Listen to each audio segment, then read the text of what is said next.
지난 2일 현재 야당 대표를 향한 흉기 테러 사건이 발생했습니다. 여러 가지 상황을 종합해 보면 이번 사건은 야당 대표를 살해하기 위한 목적이 분명한 정치 테러 사건이자 살인 미수 사건입니다. 하지만 이에 대한 경찰의 대응은 매우 부실하고 불투명하기 짝이 없습니다. 사건의 파급을 축소하기 위한 목적이 아니라면 도저히 이해할 수 없는 그런 행태를 보이고 있는데요. 테러범은 날이 13cm에 이르는 칼을 구입해서 범행에 용이하도록 개조했습니다. 이 사진이 범행에 사용된 칼입니다. 영상을 한번 좀 보여주십시오. 네. 저 위에 보이는 것과 같은 종류의 칼을 구입해서 손잡이를 제거하고 칼등을 갈아서 양날의 검으로 만들었습니다. 이것만 봐도 아주 치밀하고 계획적인 그 의도가 있었다는 것을 엿볼 수 있는데요. 많은 국민들이 이런 흉기의 실태를 잘 모르고 있습니다. 왜냐하면 경찰은 해당 흉기 사진을 일부 기자들에게만 보여줬을 뿐 제대로 공개하지 않았기 때문입니다. 현장에서 기자들에게 카메라 없이 휴대폰만으로 촬영을 허용한 것으로 이렇게 나타나고 있습니다. 경찰은 테러 사건 당시 이재명 대표가 입었던 혈흔이 묻은 와이셔츠를 자신들의 초동수에서 차단했다고 주장하고 있지만 이것도 사실이 아닙니다. 해당 셔츠는 의료 폐기물로 분류되어 폐기 과정에 있었습니다. 이를 당직자가 수소문을 해서 찾았고 경찰은 당직자가 알려준 뒤에야 셔츠의 소재를 파악할 수 있었습니다. 사건 당일 부산대병원으로 이송된 환자의 사진을 찍기 위해서 정보과 형사가 그렇게 만류에도 불구하고 사진 촬영을 했음에도 불구하고 현장에서 가장 범행과 관련된 핵심 증거물들에 대한 확보에는 소홀했던 것이죠. 의료진에게 그 셔츠를 버리지 말라고 보고만 했어도 이러한 해프닝은 일어나지 않았을 것입니다.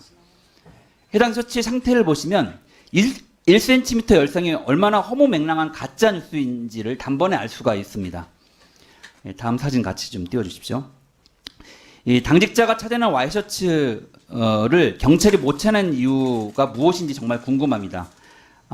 찾지 못했던 게 아니라 찾고 싶지 않았던 건 아닌지요. 이 사진 또한 경찰이 제대로 공개하지 않았습니다. 일부 기자들이 휴대폰으로 사진을 찍을 수 있게끔만 허용했습니다.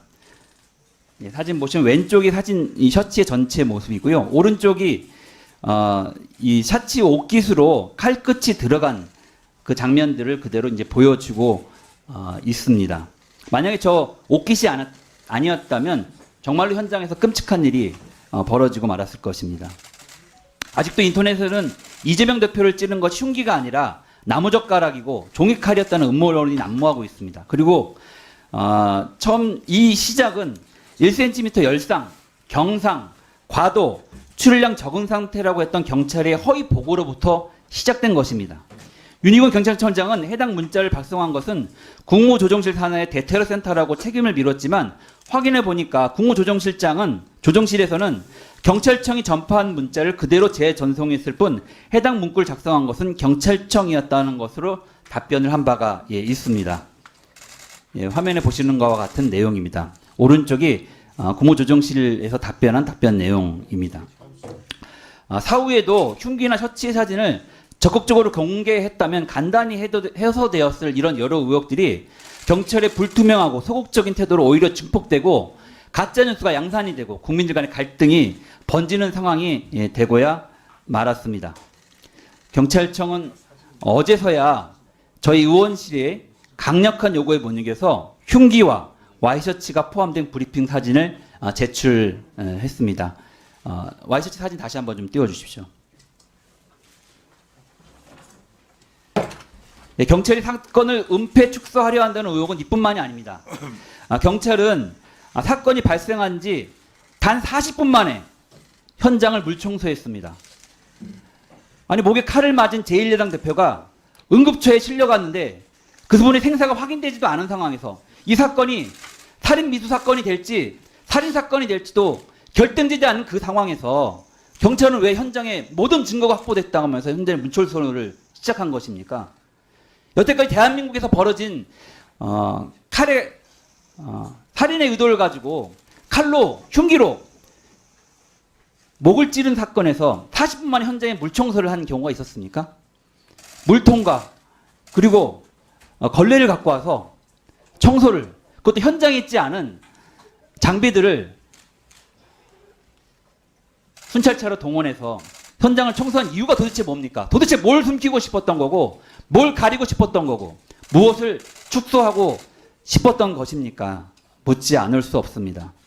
과연 누가 국민들에게 의혹을 준필하고 국민들을 분열시키고 갈등을 조장하고 있는 것입니까? 경찰은 시민 다수가 이용하는 장소인 점을 고려해서 현장을 정리했다고 합니다. 언제부터 경찰이 이렇게 시설물의 관리자도 아닌 경찰이 누구의 지시로 이렇게 현장을 물청소하고 관리에 적극적이었는지 도심의 책임까지 지게 된 것인지 묻지 않을 수 없습니다. 물론 경찰이 이례적으로 서둘러 현장을 정리했다는 점에서 어떻게든 사건을 축소하려고 했다는 의혹을 갖지 않을 수 없습니다. 의심을 지울 수가 없습니다. 게다가 경찰은 지난 7일 조력자라고 불리는 방조범을 체포해 놓고서 이를 숨기기까지 했습니다.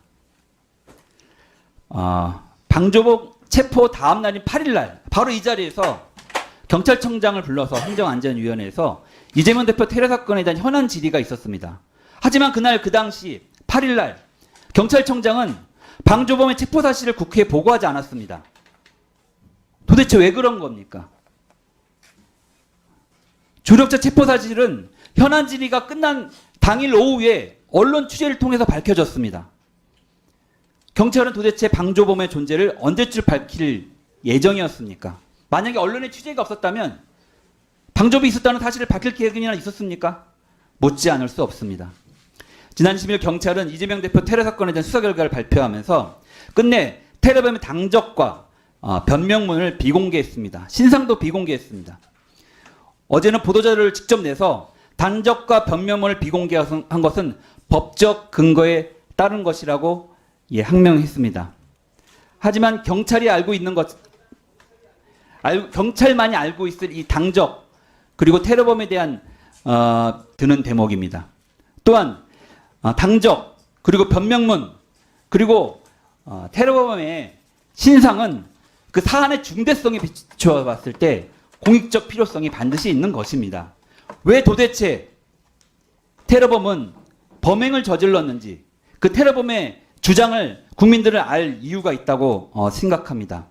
그걸 통해서 이러한 범죄가 다시 발생되지 않도록 제2, 제3의 모범범죄가 이루어지지 않도록 그것을 근원부터 문제를 짚고 대안을 마련해야 될 책임이 사실은 우리에게도 있기 때문에 저는 반드시 그런 내용들이 공개되어져야 한다고 생각합니다. 그래서 위원장님께 요청드립니다.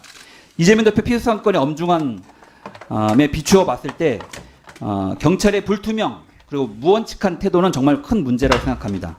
경찰청장에 대한 출석을 의결해 주실 뿐만 아니라 부산경찰청장 그리고 대테러 센터장들을 증인으로 채택을 해가지고 현안질의 일정을 잡아주실 것을 다시 한번 강력하게 요청드립니다.